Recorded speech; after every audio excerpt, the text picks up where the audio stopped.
1 minute, 37 seconds later. Stop!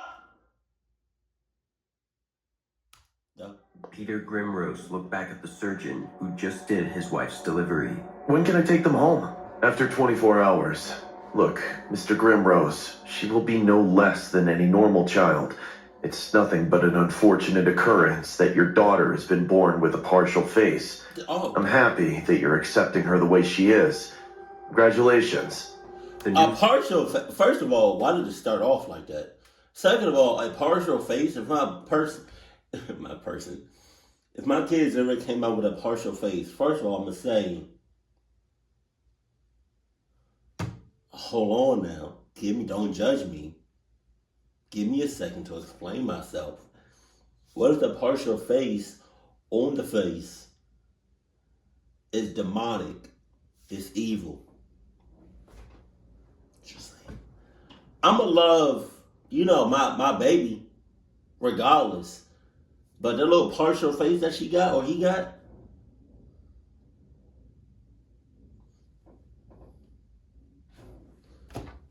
what's up? I jammed this. Father smiled, but only the gods heard his heart. Huh? People of Moorview are in the mood for celebrations right now. Today, one of their own has taken the seat of town mayor after a successful win at the town hall elections. Mayor Peter Grimrose addressed his people at the local churchyard and got applause and cheer in return. Despite having a disfigured daughter, he didn't hide her inside the house. He is quite proud of her and thinks she is more than capable to live a normal life. People of this town raised their voices in support. They said this is exactly how a strong and supportive father should be. Irrespective of his inherited family wealth, the mayor chose to put his daughter in public school so that she could have a normal life like every kid in this town. This shows the robustness and broad-minded mentality of the mayor. No doubt his impressive character won people's hearts. So he gonna put his daughter, the one that has a partial face, in public school. That's such a bad idea. You know how many mean people are out here? Even if you put them in private school, it's just bad. It's so many mean and cruel people out here. So I wouldn't just homeschool her. Stay tuned for more news. We'll be back after a short break. Alice was getting her lunch from the locker when a big damn basketball hit her head. God, With a sudden attack, she lost her balance and fell on the floor. Her lunchbox broke, and the noodles from it scattered everywhere. Look at that freak. I knew the mean shit was gonna come. Not the noodles! Not the noodles!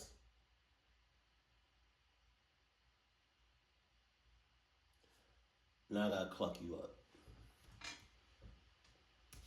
Poor Alice Grimrose. She got up and saw Edmund and his gang standing behind her. They laughed. Leave me alone, Edmund. Like the rest of your face? Alice, Alright.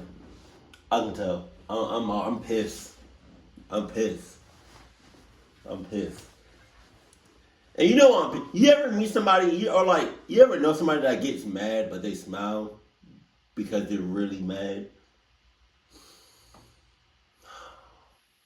Him and his gang, first of all, don't let me roast you because it's over. It's raps. You know? You big E.T. looking ass. Right? You call those two girls, them two anorexic motherfuckers, you call them your gang? Where'd you get them? You got them off of Craigslist, didn't you? slammed the locker and ran into the girls' washroom crying. She stopped in front of the bathroom mirror. Her long, black hair covered her partial face. She never cuts her hair. She lets it grow waist length. Her shaking hand swiped the hair behind her ears, and her scary face flashed in the mirror. 1,000 times she tried to imagine how her face would look if she had the rest. True school horror story. This is a true story. That's crazy. I understand, it's not crazy in the sense that people aren't born like everybody else. But it's crazy how you can be different and still get messed on and bullied and clucked up and stuff. Oh my God. You are ugly. You are hideous, Alice. She spent the rest of her day inside the bathroom. She kept waiting for the final bell so she could end this horrible day and go home.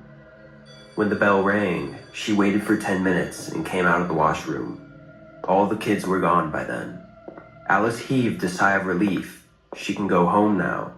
That night at the dinner table, Alice asked her father, Dad, why can't I be homeschooled? Mr. Grimrose looked at his wife, who was eating quietly. That's not possible, Alice. You're already enrolled in the town school. But they hate me, Dad. They call me a freak and treat me I'm pretty sure they could have homeschooled her before she got enrolled, you motherfucker. shit. I will not tolerate such language in this house, so think before speaking. Please, Dad. You should have said you're not going to tolerate them beating my ass. I'm mad. I'm sorry. I'm mad. Let me tone it down.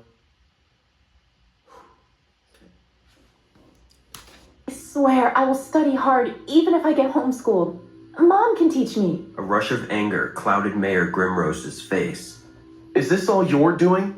What are you saying? You're secretly manipulating Alice to leave the public school. No. Her mom and dad ugly as shit. They both got muscle?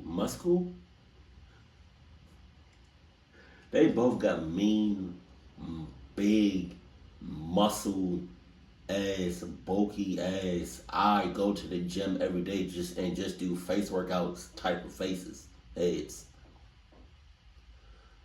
Alright, I'm gonna stop pausing. Let me stop. Let me go. Peter, can't you see how miserable she feels there? If she isn't comfortable there, then we as parents should listen. I know my duty as a parent, Missy. No way my daughter is going to hide from this world. Why don't you see that the town looks up to our family? We have an image to uphold. If she quits now, everyone will call us weak. You mean they will realize how you used my illness for your sympathy vote, Dad? Shut up! Mayor Grimrose slapped Alice, and the house sank into darkness. You'll graduate from Moorview High School, and that's the end of this discussion. Peter Grimrose left the room, and poor Alice threw away her dinner plate. It broke into pieces. Mrs. Grimrose held her hand, trying her best to comfort their suffering daughter. Alice, your father wants what's best for you. I feel like old girl about to cluck everybody up. Because she's coming nicely. She's coming at you nicely. She's coming at you like humble. Basically on her knees. Like praying, like, please help me. Man, this is the type of shit that makes people go crazy. You don't have no love and support at the school, at your job, with your friends, but then you come home expecting to get some love and affection and some help by your family behind closed doors, but you don't get that. And she's experiencing more of clucked up shit right now than she is with love. Like, her mom is trying to be there for her, but I don't think she see that shit. I will see your teacher, and we'll punish those kids who are tormenting you. Everything will be all right then. Really? You mean like last time? When you complained and they made my life even worse? She got up from the table and stormed upstairs. Missy Grimrose followed her. Alright, never mind. The mom making it worse. Oh my gosh, she don't got nobody. She don't have nobody at all. Oh my God. She about to wreak havoc. Like a heartbroken caregiver, Alice, listen to me. Alice went straight into her room. I wish I was never born. Oh my God. I'm like a monster to everyone. She slammed the door in her mother's face. Mrs. Grimrose sat on the stairs crying. She knows very well that she has no power to go against her husband. Those thick ass If legs. she had, she could have taken Alice to a plastic surgeon long ago. She too knows very well how her husband used their dysfunctional daughter to climb up to the seat of town mayor, whom the town worships as the ideal father, is the most selfish parent in reality. Alice looked around and saw Edmund with his ruthless gang standing in the corner laughing at her like usual. She wanted no trouble today, so she skillfully avoided them the entire day. When the final bell rang, she came up with a plan. Instead of leaving the usual exit, she took the back door. Alice walked down the hallway, constantly looking over her shoulders. Just as she stepped outside the school gate, the three demons blocked her way. We have some unfinished business, ugly. You didn't forget, did you, Alice? Let's get her. Before Alice could turn back and run, the two girls jumped and grabbed her hands. They held her tightly. This makes it so much worse because you know this is a true story. I mean that's what the title says. But like, I wouldn't put it past you if this happened like for real, like in real life. Oh my God! And who are you calling ugly?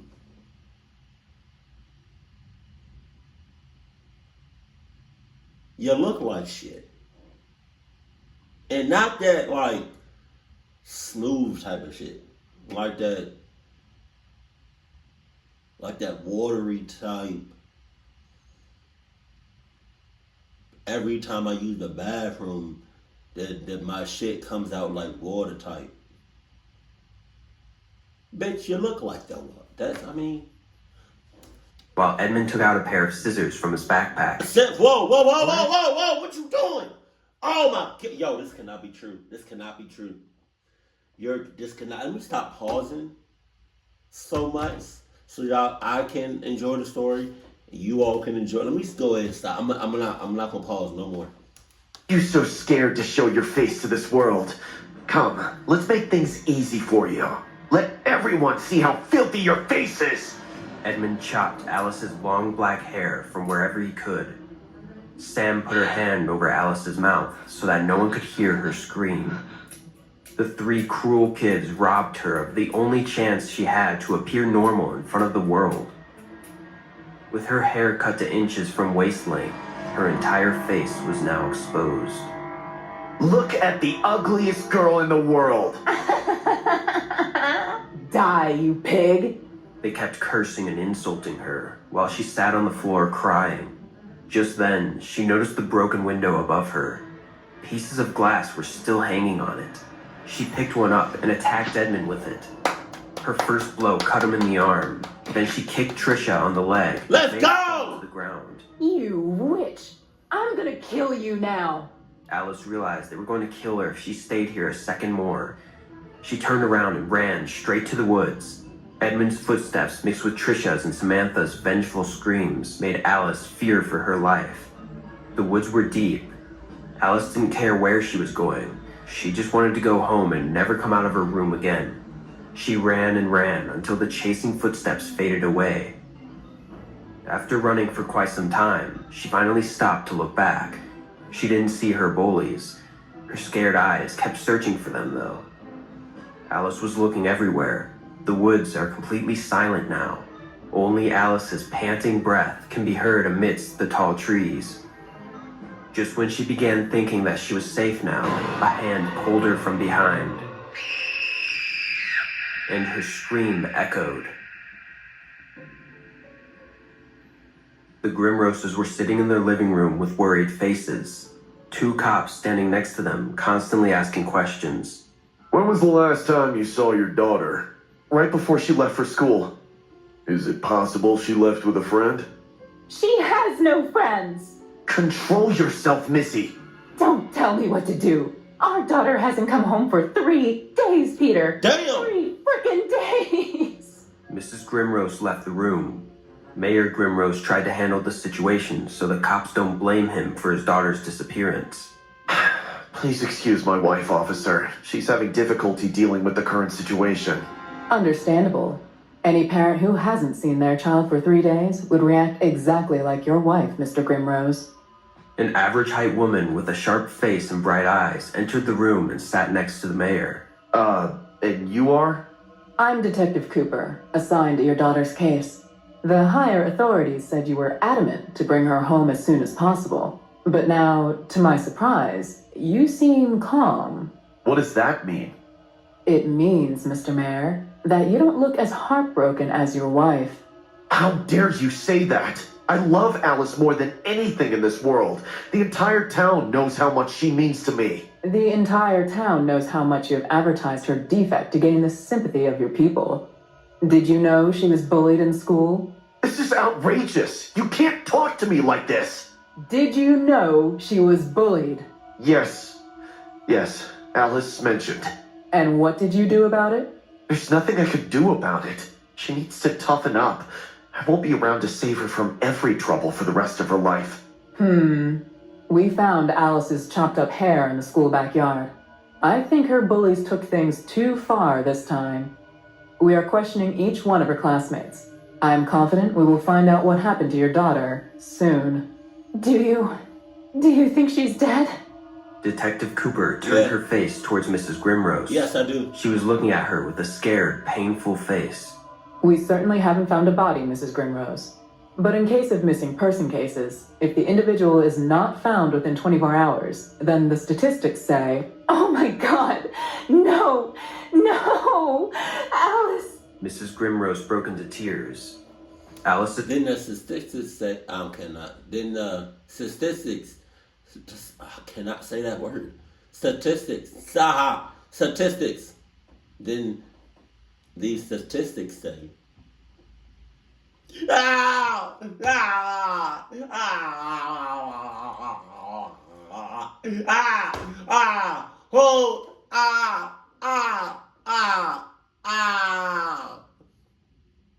That she's missing. Relax. What you thought I was going to say? Grandmother came and escorted her inside the bedroom while trying her best to console the poor mother. Mayor Grimrose's face turned pale for the first time. He's sus. He looked genuinely scared. The sudden change in his body language depicted that he wasn't ready for a shock like this. The cops left with Detective Cooper. The entire police department ran 4 to 5 area searches to find Alice Grimrose's body, but nothing surfaced. Detective Cooper was just about to get inside her car when she heard an officer yelling her name while running towards her. Detective! I found a body. Oh, God. Without any more ado, Detective! everyone drove to Moorview High. I found a body. On the school ground, the cops were lined up under this big oak tree. Under the tree laid the body of Edmund Fisher. Who found him? The watchman. He said he heard a snapping sound followed by a scream. Call him. The officer brought the school security, and after 15 minutes of interrogation, a few shocking pieces of information surfaced. It seemed like Edmund climbed this tree, and the branch he relied on for support backstabbed him. The branch broke, sending Edmund plummeting. After a particularly nasty drop, he landed on a strong upright branch that split his entire body down the middle. Oh, no. It was a grisly sight. Boo-hoo. What sounded more shocking is that the watchman saw a girl with long black hair walking into the school. The news of the death of Edmund Fisher spread all over town like wildfire. His dear friends Trisha and Samantha couldn't believe their ears. They also felt weird that Edmund went behind the school all alone. Upon questioning, both Trisha and Samantha told the cops that Edmund told them his dad is on the way to pick him up, so he was going to wait in the school. The girls left for home knowing their friend will be picked up by his parents, and then he was found dead. Even though Edmund's death got ruled out as an accident, Detective Cooper couldn't wrap her mind around it. Is Alice still alive? And if yes, then did she have any part in Edmund's death? Trisha used to come here with Edmund. They both loved swings, and today she is alone here for the first time. Not even in her wildest dreams she thought she would lose Edmund. Are the rumors true? Did Alice visit him when he died?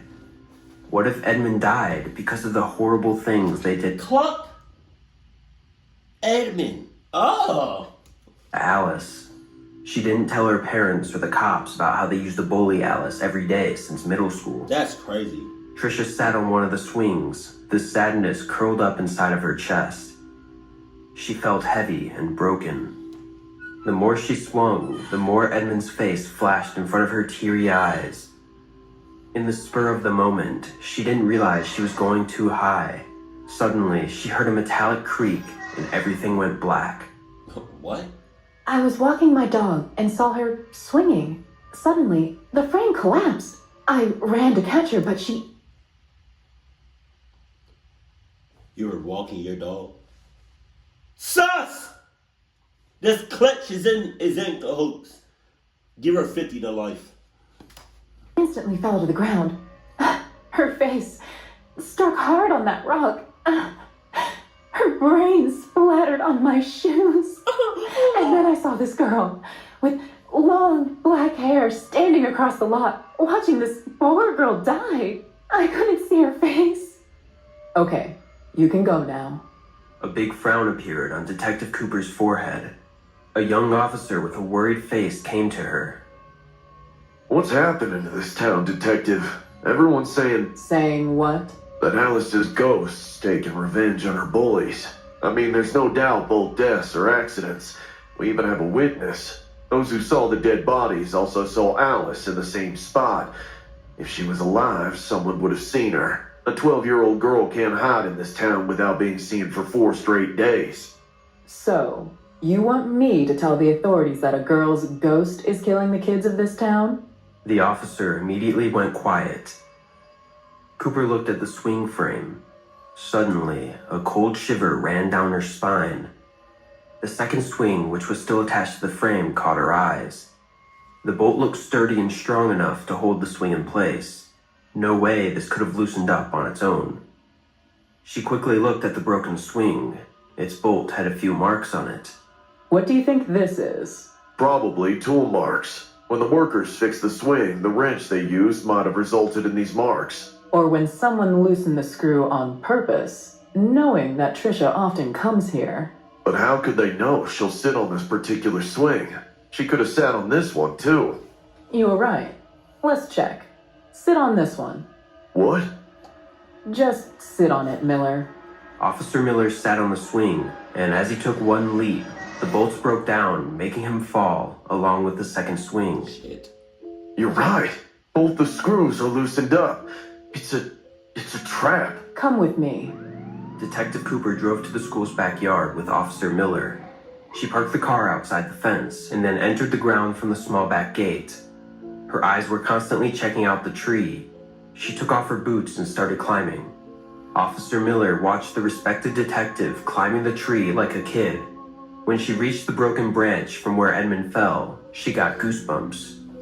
Without a single doubt, she realized before Edmund climbed onto this tree, someone cut it halfway with a saw. Oh, shit. So when the poor boy sat on it, his weight snapped the branch right away. These aren't the works of any ghost. These are well-executed murders.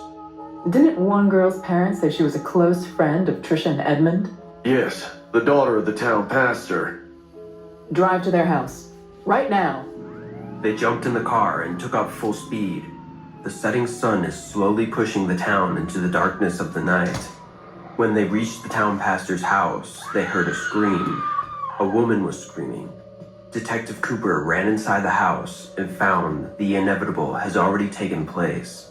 The pastor's daughter is missing. She was in her room the entire day, but when her mom went to call for her for dinner, she found her room window open and the study table lamp lying on the floor.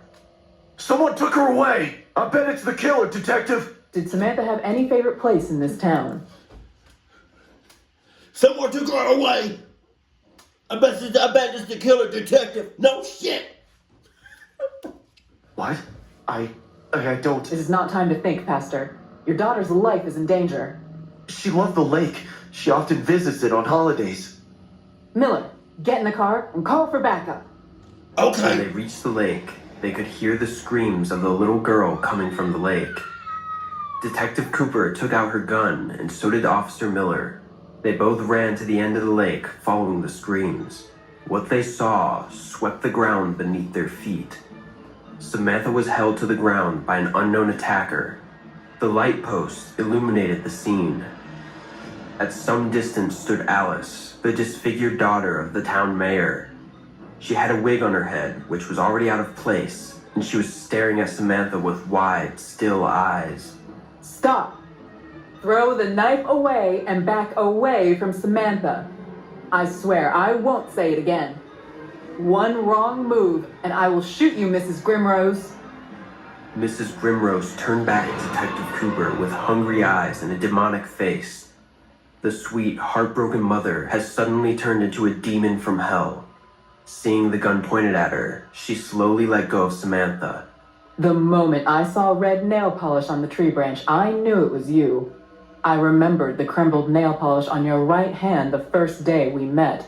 It's hard to climb a tree with such long nails, I suppose. The backup arrived within 5 minutes and escorted the girl back to her house safely. Mrs. Grimrose was taken into custody, and Alice was sent to the hospital for further checkups. Detective Cooper was sitting opposite of Mrs. Grimrose. She had no remorse in her eyes, no regrets. The town mayor stood on the other side of the glass and watched his wife confess to the murders of their daughter's bullies. Jesus. Yes, it was I who killed those piglets. They deserved it. I went to pick up Alice from school that day.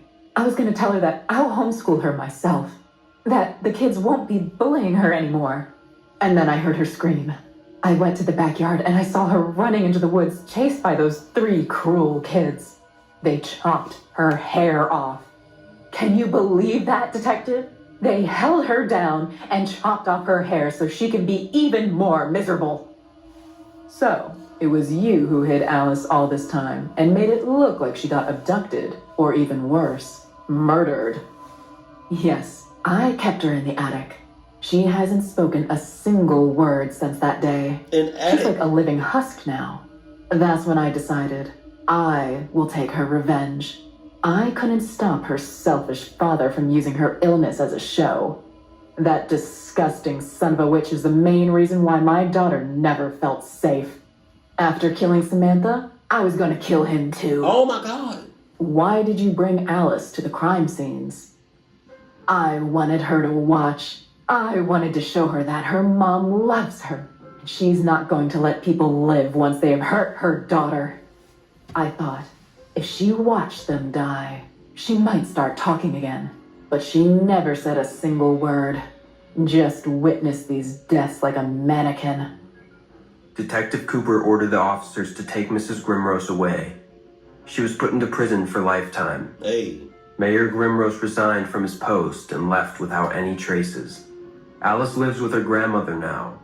No one knows when she will talk, but her grandmother lets her wear the wig still today. I think they could have either moved in a very secluded area